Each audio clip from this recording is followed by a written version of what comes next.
Hello student, आज हम लोग बात करेंगे इलास्टिक एंड इनइलास्टिक कोलिजन की। तो सबसे पहले अगर हम लोग देखें कि कोलिजन क्या होता है, तो साइंटिफिक लैंग्वेज में अगर हमारे पास दो बॉडी है, जैसे एक बॉडी ये हो गई और एक बॉडी ये हो गई, इनके बीच में जो इंटरेक्शन हो रहा है उसको हम लोग कोलिजन कहेंगे, है ना। और हमारे डेली लाइफ में ऐसे बहुत सारे एग्जांपल्स होते हैं जिसमें कोलिजन होता है। जैसे अगर रोड पे कोई एक्सीडेंट हुआ तो वहाँ पे दो बॉडीज़ है।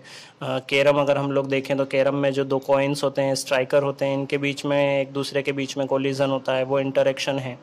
और इस तरीके से बिलियर्ड्स की बॉल का भी आप लोग एक एग्जाम्पल ले सकते हैं कोलिजन के लिए। एक चीज़ का ये भी ध्यान रखें कि दो बॉडी जो है वो ज़रूरी नहीं कि एक दूसरे के कांटेक्ट में आएगी तभी हम लोग उसको कोलिजन कहेंगे। हम लोग यहाँ पे ये देखते हैं कि एक बॉडी के मोशन की वजह से दूसरी बॉडी का मोशन जो है वो अगर अफेक्ट होता है और कोई कांटेक्ट नहीं है तो भी ये क्या कहलाएगा, ये कोलिजन ही कहलाएगा। In collision no external force act, अगर ये एक सिस्टम है, इसमें कोलिजन हो रहा है तो इस पर कोई भी एक्सटर्नल फोर्स एक्ट नहीं करता है, और उसी वजह से जो यहाँ पे लीनियर मोमेंटम रहता है बॉडीज़ का, वो linear momentum, total linear momentum जो रहेगा वो रहेगा कंजर्व। ठीक है। More over the total energy of the system, इस पूरे सिस्टम की टोटल एनर्जी जो रहेगी वो भी क्या रहेगी, कंजर्व रहेगी। Total energy remains conserve. ठीक है। अब हम लोग बात कर लेते हैं काइंड ऑफ कोलिजन की। तो जैसा टाइटल हम लोग देख ही रहे हैं, काइंड ऑफ कोलिजन। तो कोलिजन जो है वो दो टाइप का होता है, इलास्टिक कोलिजन और इनइलास्टिक कोलिजन।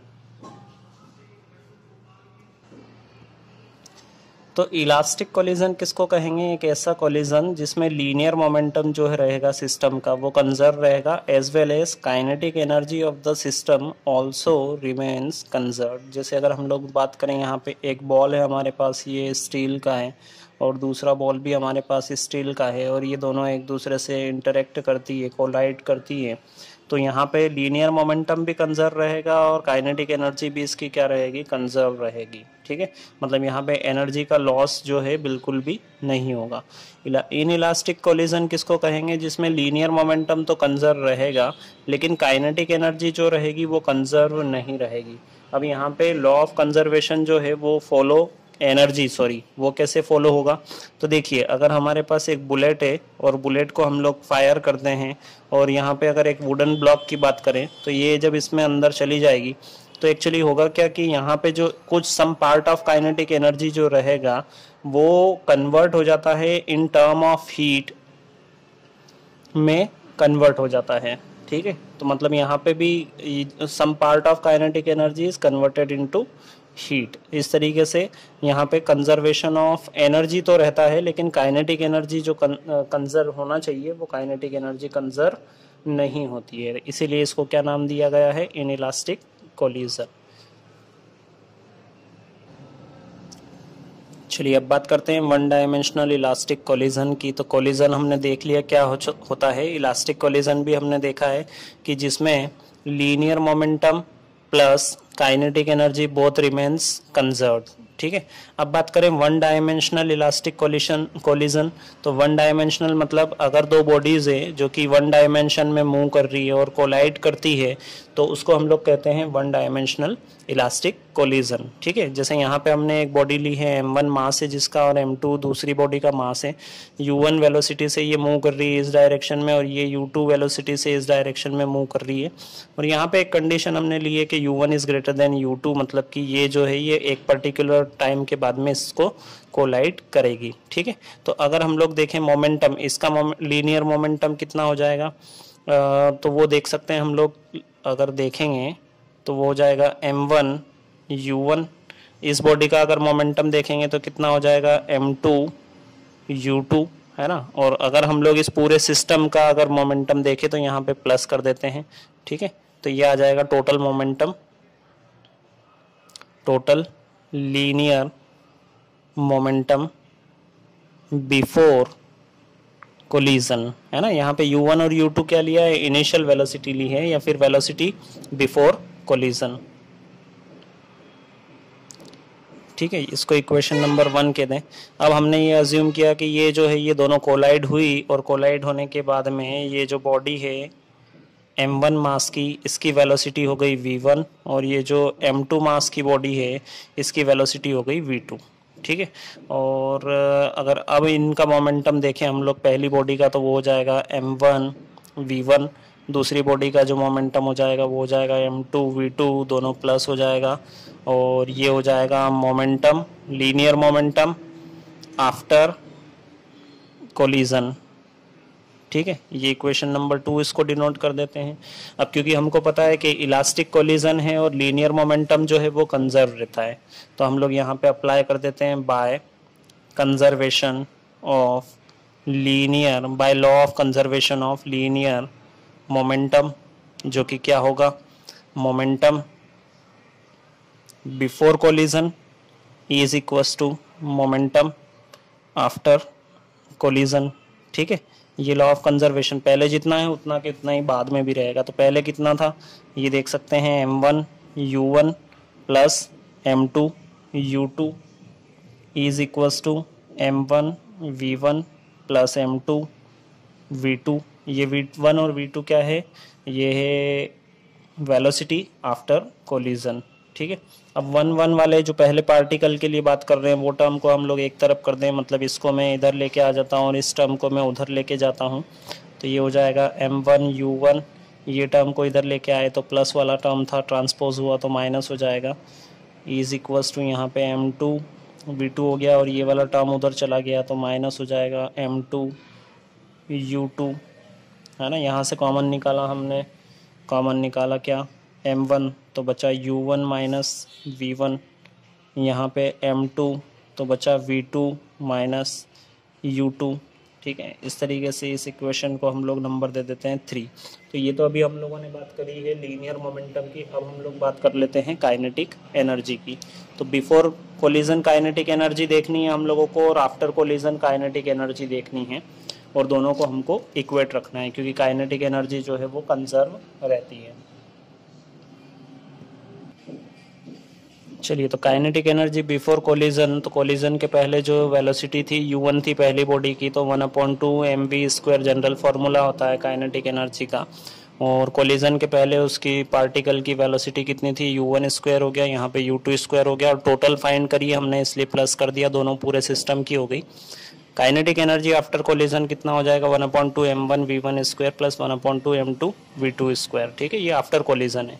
अब by conservation of kinetic energy, law of conservation of kinetic energy apply करा, total kinetic energy before collision equals to total kinetic energy after collision. ये क्यों लिखा है, क्योंकि यहाँ पे इलास्टिक कोलिजन हो रहा है। तो यहाँ पे अगर हम लोग वैल्यूज रख दें, बिफोर कोलिजन मतलब ये वाली वैल्यू आ जाएगी, m1 u1² plus 1/2 m1, sorry यहाँ पे m2 आएगा, u2², यहाँ पे आ जाएगा 1/2 m1 v1² प्लस 1/2, यहाँ पे भी m2 आएगा v2²। देखिए 1/2 सभी जगह से यहाँ पे कैंसिल कर देंगे। अब इसको अगर हम लोग सिंप्लीफाई करें तो इस टर्म को फिर से इधर कॉमन इधर ले लेते हैं, 1 वाले को और 2 वाले को एक तरफ कर देते हैं, तो ये हो जाएगा m1 u1², ये वाला टर्म इधर लेके आए तो माइनस हो जाएगा m1 v1², और ये वाला जो टर्म है इसको हम लोग इधर लेके आ जाते हैं, m2 v2² minus m2 u2², यहाँ से m1 कॉमन निकाला तो बचा u1² minus v1² is equals to, यहाँ से बच जाएगा m2 कॉमन निकाला तो v2² माइनस यहाँ पे बचेगा u2²। चलिए, तो अब जो इक्वेशन नंबर 3 हमको मिला था, जो लीनियर मोमेंटम से हम लोग लेके आए थे, उससे इस इक्वेशन को हम लोग डिवाइड कर देते हैं, मतलब डिवाइडिंग ऑन डिवाइडिंग, मैं इक्वेशन 4 को डिवाइड कर रहा हूँ इक्वेशन नंबर 3 से, तो ये हो जाएगा m1 u1² v1², इसके LHS में यहाँ पे आ जाएगा m1 u1 v1 is equals to, LHS को LHS से डिवाइड कर रहे हैं और RHS को RHS से डिवाइड कर रहे हैं। ठीक है, आप देख लीजिएगा इक्वेशन नंबर 3 है ना। मैं यहाँ पे डायरेक्ट इसको कर रहा हूँ V2 माइनस U2। ठीक है, अब देखिए यहाँ पे स्क्वायर है, ए स्क्वायर माइनस बी स्क्वायर, मतलब एक बार प्लस में एक बार माइनस में। सबसे पहले तो ये कैंसिल हो जाएंगे, एक बार ये कैंसिल हो जाएगा, यहाँ से बच जाएगा प्लस। मैं एक बार बता ही देता हूँ U1 V1 और ये हो जाएगा U1 प्लस V1 अपॉन में आ जाएगा U1 माइनस V1। तो देखिए ये टर्म कैंसिल हो गया। यहाँ पे भी सेम सिचुएशन, यहाँ पे बचेगा V2 प्लस U2। ठीक है, और इसको हम लोग क्या लिख सकते हैं, U1 plus V1 is equals to V2 plus U2। ठीक है, और अब अगर हम लोग देखें तो इस टर्म को इधर लेके आ जाते हैं और इस टर्म को, मतलब इनिशियल और फाइनल वेलोसिटी जो है उनको अलग अलग कर लेते हैं। ये V2 माइनस V1, ये इक्वेशन नंबर हमारा हो जाएगा 5। यहाँ से हम लोगों ने माइनस कॉमन निकाला तो ये हम लोगों को मिलता है रिलेटिव वेलोसिटी। और ये कब की थी, बिफोर कोलिजन थी, बिफोर कोलिजन। फिर यहाँ पे माइनस साइन और यहाँ पे ये आ जाएगा रिलेटिव वेलोसिटी आफ्टर कोलिजन। ठीक है, the relative velocity of the bodies approaching each other before collision is the same. यहाँ पे देख सकते हैं कि बिफोर कोलिजन और आफ्टर कोलिजन दोनों सेम हैं। As the relative velocity of the body is receding each other after the collision. इस इक्वेशन से अगर हम लोग V2 की वैल्यू फाइंड करें तो वो क्या हो जाएगी, वो हो जाएगी U1 माइनस U2 और प्लस में V1। ये टर्म इधर आ जाएगा तो ये हमारे पास V2 की वैल्यू आ गई। और ये जो वैल्यू है हम लोगों के पास में, ये वैल्यू को हम लोग सब्सटीट्यूट कर देते हैं किसी इक्वेशन में। तो चलिए ये जो वैल्यू है इक्वेशन नंबर 3 में सब्सटीट्यूट करें तो इक्वेशन नंबर 3 हमारे पास है, ये यहाँ पे मैंने लिख दी है ना। यहाँ पे अगर मैं सब्सटीट्यूट करूँ तो M1 U1 minus V1 equals to M2 U2 की वैल्यू यहाँ पे ये पूरी रखना है, मतलब कि U1 U2 प्लस V1 और माइनस में यहाँ पे क्या आ जाएगा, U2 आ जाएगा। इस पूरे को सिंप्लीफाई करके यहाँ से हम लोगों को V1 की वैल्यू लेके आना है। तो V1 की वैल्यू के लिए हम लोग इसको सिंप्लीफाई करें, M2 U1 M2 U2, इसका हम लोग अंदर मल्टीप्लाई कर रहे हैं सभी टर्म में, plus M2 V1 minus M2 U2, इधर भी multiply M1 U1 minus M1 V1। देखिए सबसे पहले तो यहाँ पे M1 है, यहाँ पे M1 है, तो इन दोनों को एक तरफ रखते हैं, बाकी सभी को दूसरी तरफ कर देते हैं। तो ये वाले टर्म को इधर लेके आ जाते हैं हम लोग। तो ये क्या हो जाएगा, M2 V1 minus M1, minus वाला इधर आएगा तो ये हो जाएगा प्लस टर्म है ना, V1 यहाँ से कॉमन निकल जाएगा V1, तो ये बचेगा M2 प्लस M1 या फिर M1 प्लस M2 भी लिख सकते हैं V1। अब देखिए ये इधर ऑलरेडी टर्म क्या था हमारे पास, M1 U1, इधर से हम लोग इस टर्म को इधर लेके आए। एक यहाँ पे ये देख सकते हैं हम लोग कि ये माइनस M2 U2, यहाँ पे minus M2 U2 two times है, इधर लेके आऊँगा तो मैं डायरेक्ट यहाँ पे लिख देता हूँ M2 U2 और नेगेटिव टर्म है इधर आएगा, क्या हो जाएगा पॉजिटिव। ये वाला टर्म इधर लेके आ जाऊँगा तो ये हो जाएगा प्लस में, ये भी नेगेटिव ही है, सॉरी पॉजिटिव है, नेगेटिव हो जाएगा, ये आ जाएगा M2 और हो जाएगा U2। यहाँ से मैं U1 है ये,